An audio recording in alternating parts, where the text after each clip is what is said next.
Greetings, YouTube and fellow traditionalist Catholics. This is Sergio Becerra II, and welcome back to my channel.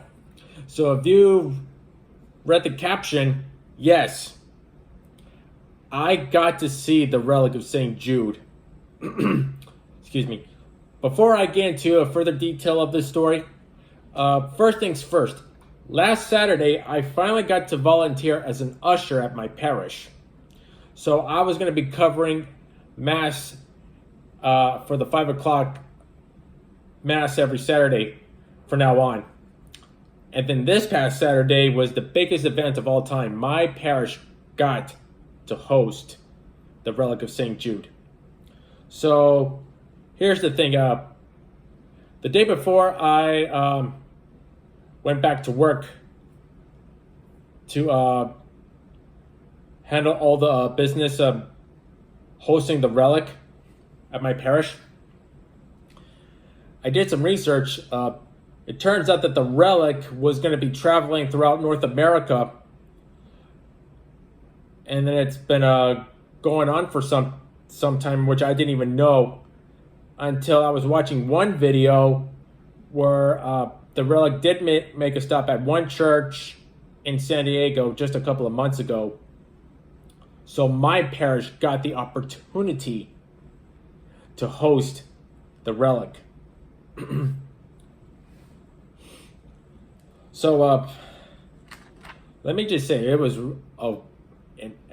the most memorable experience I have ever had, and I will never forget this. And yeah, I will be using the photo I took at my church, and I'll be using it as a thumbnail, just so you know. So where should I begin? Well, here's the thing. I got to church because they were going to hold the Mass for the Relic at 1 p.m. So instead of me going in at 5 for the 5 o'clock Mass, which I'm supposed to do, I volunteered just to cover the 1 o'clock Mass because they were going to be holding the Relic. And let me tell you, it was a big event. It was like covering for a baseball game because this was a huge event. So I'm with a few other ushers, good men. I got to meet the head usher for the first time. His name is Ben, great guy, very nice guy. All the other ushers are nice too. So here's the thing, how this all went on.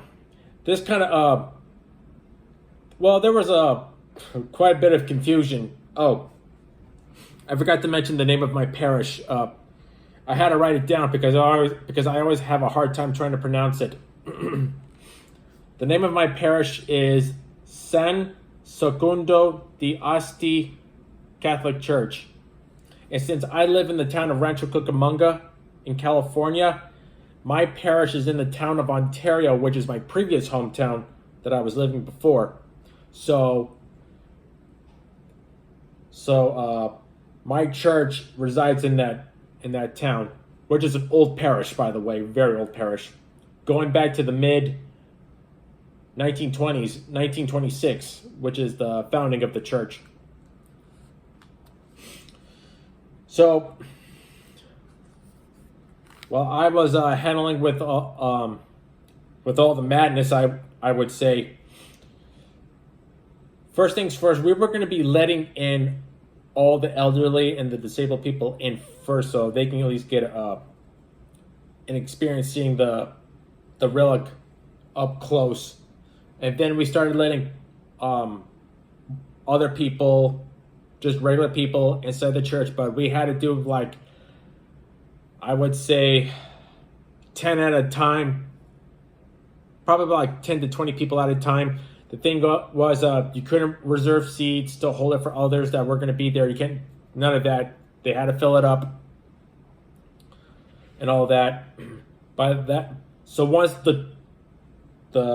all the pews inside were full, then we had to start filling up the chairs that were in the main courtyard, which is in front of the building, and there was only 60, so we had to do 60 at a time. And then, of course, there were like these marble stone benches, like they were on the side where the where the seats were. And then on the other side of the church was another courtyard that was gated off. So there were chairs out there too. So I don't know how many chairs there were out there. We just had to try to fit as many as we could. So those that were sitting in the other courtyard on the other side of the church, they can only hear through the intercom. Even though you had people that were sitting in the main courtyard that were sitting up front, of course they had to hear through the intercom too, even though they could barely see from the inside of the church. The priest that was holding the mass, this is not one of the many priests that handle all the masses during the week and then on the weekends. This was, I guess you can say, like a guest priest that was doing the mass because he had strong connections. He had strong connections to the Vatican. I think for sure that was true. I think he was. His name is Father Carlo. Very good man. The sermon he gave, especially talking about the history of St. Jude, that was amazing. Very good. Like I said, pretty sure, if I heard correctly, he had strong connections with the Vatican because this relic came from St. Peter's itself, because St. Jude is buried in St. Peter's. Even though he was in Armenia for quite a long time, until Christianity was legalized in the 4th century under the Roman Emperor Constantine, in which the original St. Peter's Basilica was being built at the time, in which his remains were there. And then a bone from his right arm was extracted from his remains and put into a special casing that looked like an arm that looked like this. The bone would be placed in there. There was a glass casing around it with wax seals on it. So, well, the body of the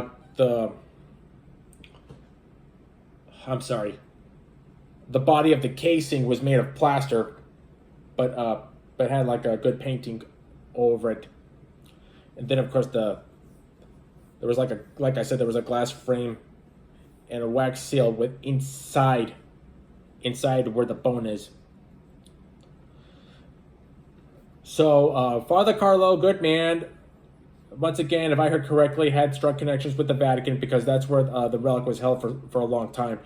Because in the 16th century, that's when, like I said, they, I guess you could say, went through Jude's remains and got that one piece of bone from his right arm and put it in that casing.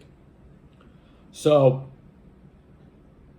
the relic of St. Jude has been going around North America for quite some time, until the day before I did my duty ushering, and that the last stop, as I learned, was in San Diego, which was 2 months ago, and then this past weekend we finally got to host it. So yeah, Father Carlo had connections with the Vatican, so he gave the mass and the sermon. And let me tell you something, it was nice. The relic itself was kept inside this big glass casing with a light shining up over it. Very, very awesome and beautiful indeed. And there was like this giant portrait of St. Jude that was displayed on the left side of the church up front. So once Mass was over and all that, there was still a bit of confusion when it came to, well, let's see, not just the seating before Mass started, but when it came to letting people see the relic after Mass was over, there was a bit of confusion. But after all, we fixed it really quick, because people that were going to see the relic had to come from the front doors of the church, not from the side emergency, not from the emergency exit, which was on the side, No, because we were using the emergency exit. I mean, the emergency exit is just an exit for people to leave the church once they saw and venerated at the relic. Because we were starting to have people coming from the side, not through the front, which even if I remember hearing correctly from the other ushers, that Father Carlo had instructed us that everybody had to go through the front and then exit out the side.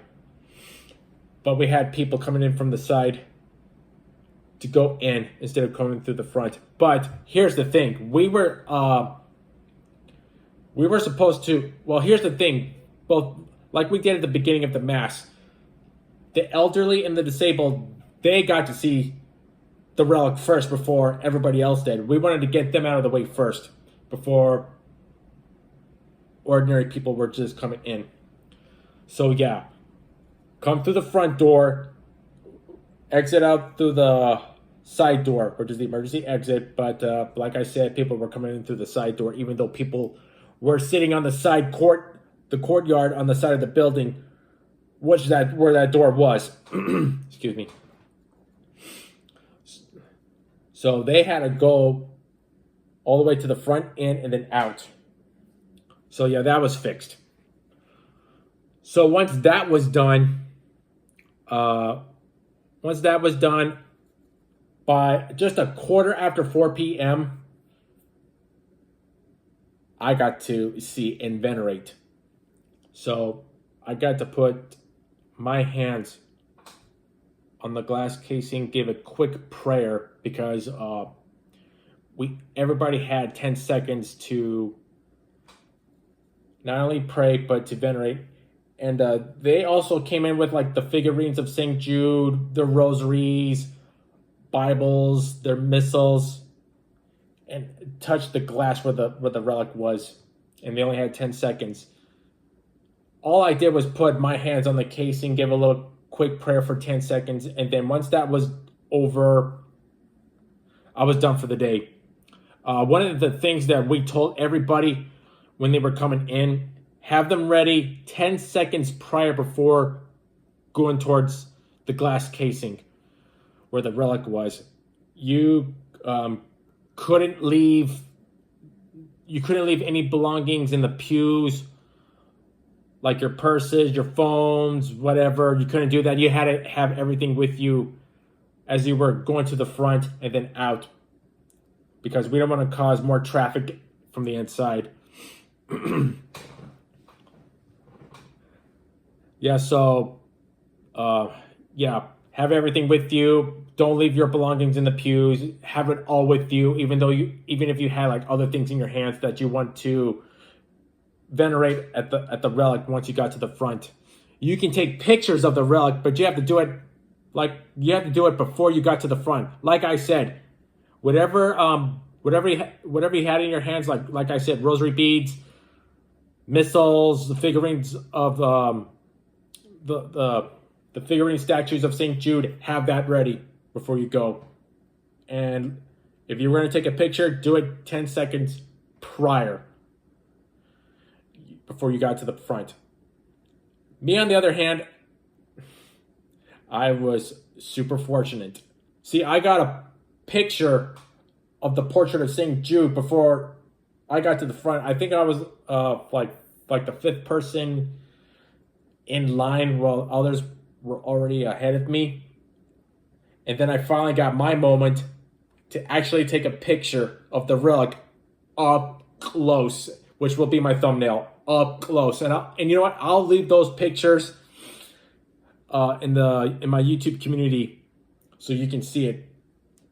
Yeah, even though you were supposed to take pictures of the relic before you got to the front, however, I got to take a picture of it at the front, at the very front. I wanted to get it like at the very front where the relic was, where I could see the arm, but instead I was on the left side of the relic, so I can only get a picture of it from the left side where the casing was, because that's where I was standing. So I was the last person in line, so fortunate for me, I got that opportunity. Nobody said nothing. Neither were the other ushers. They got their moment too. and that was it. I was done for the day. I wasn't gonna stick around for the 5 o'clock mass because I came in an hour early before mass started, so I can at least a helping hand, get people inside.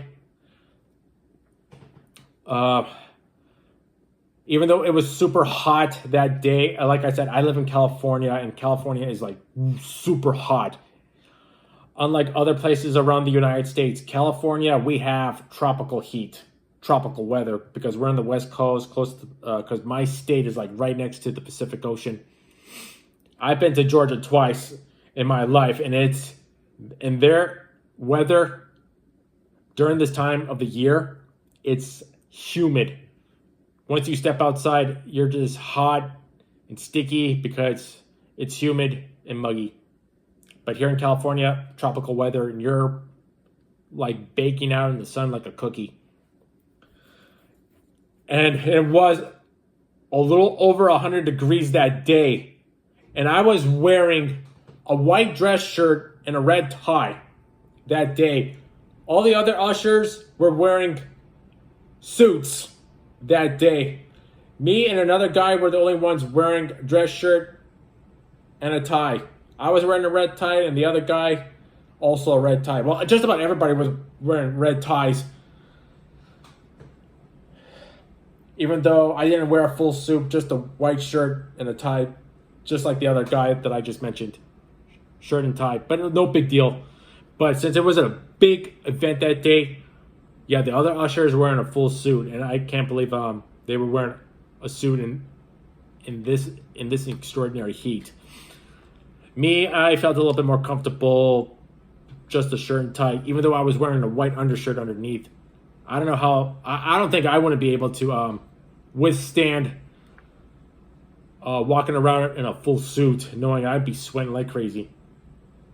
But no, there were some other things before mass started, which I'm not going to get into literally, because I had to keep a very big secret, because there was a meeting in the back meeting room behind the church building where Father Carlo was just giving us an update, but something else happened, but I'm not going to talk about it because I had to keep it a secret, and I don't want to let the word out and let all of a sudden let the church find out too what happened. So I'm sorry, can't let secrets out because I'm still holding a big secret what happened in that meeting before mass even started. So yeah, so I had a big opportunity that day to usher at my parish and got to see a relic of one of the apostles of our Lord and Savior Jesus Christ. So yeah, last Saturday was my first day volunteering. I was covering the 5 p.m. mass, but this past Saturday I was covering the 1 p.m. mass because of the relic. So I went in at noon to help with everything else. So I was there for good 4.25 hours. I mean, the sermon that Father Carlo gave, I mean, pretty long, but worth it. Even though I was sitting, not sitting, but standing at the very back, right at the front door, because we had to do all the money collecting with the baskets. The baskets that are like on a stick. I had to cover the courtyard on the side of the building, so I had to collect all the donations from the side courtyard, and come right back in. And I had to put. I hope I didn't. I know I didn't. I would say didn't mean have to do this because it was kind of just a teensy bit windy outside. I had to put my hand over the money, make sure none of it flew out of my hand. But good thing I took my time walking and got back inside, and gave the donations to one of the ushers. Luckily, no accidents, nothing. Walked back inside slowly, took my time, even though I was close by. So yeah, what a big day. So like I said, something else went on in the back meeting room with Father Carlo, with me, the ushers, and other volunteers.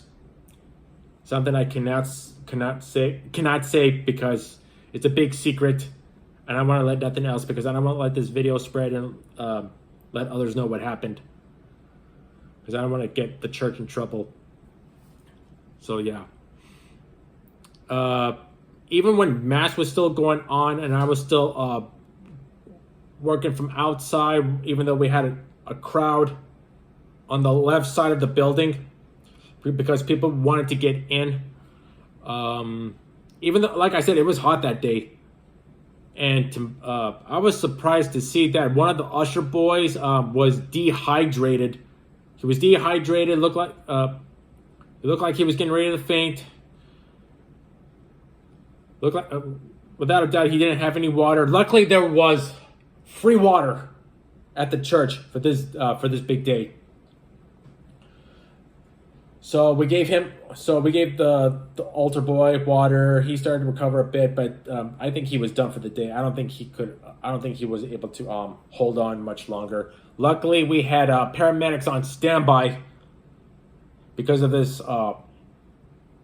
Because of the heat that we had. Like I said, it was a little over 100, at least 101 degrees, I would say. I'm pretty sure that's how hot it was. Yeah, so that altar boy, he's fine. He was just done for the day. It was best to call it quits for the day and go home. So yeah, I had an extraordinary day. I finally got to see a holy relic, a piece of arm bone that belonged to an apostle of Jesus Christ, Saint Jude himself, patron saint of desperate measures and lost causes. So yeah, even Father Carlo talked about how nobody even brought up St. Jude's name for like 1700 years until like I forget what happened like many centuries later. I forget what the problem was. Out of every saint people prayed to, their last option was St. Jude. I forget what happened a couple of centuries ago. I forget, because Jude's name was never mentioned for like 1700 years until some sort of event. I forget what. I think it was sometime between the 19th and 20th century. I forget, but Jude's name was the last person to be mentioned for like a miraculous wonder to happen. Like I said, I forget what, but Father Carlo did mention it. So yeah. One thing I forgot to mention, the church was also taking in donations, which Father Carlo did mention, because apparently there needs to be like heavy duty renovations at St. Peter's. I forget what needed to be fixed, what needed to be repaired. I don't know if it's like the main dome at St. Peter's, or like one of these other smaller domes on the side of the basilica. I forget, but it all had to do at St. Peter's. So donations were so the church was taking in donations to help with the renovations, fixing St. Peter's Basilica. Is what I do remember, actually. So yeah. So I finally got to see a relic for the very first time. So this was a golden moment and a memorable day that I'll never forget. Saint Jude, the apostle of Jesus Christ. One of his arm bones from his right arm, and a special casing that was placed in there over 500 years ago. And I finally got to see it for the first time. So yeah, that's it. Just want to let you all know what I finally got to sell for the first time. So this was a golden moment and a golden day for me. So yeah. So tell me what you guys think. Hit that like button, hit that subscribe button, hit the notification bell beside it, and comment below and tell me what you think. Okay, then this wraps it up for this video. I finally got to see a relic of St. Jude, Apostle of Christ. One of his bones from his right arm that was kept in a special casing for 500 years. Even though his body was given to the church a couple of centuries after he died. So yeah, this wraps it up for this video. Take care now. Bye.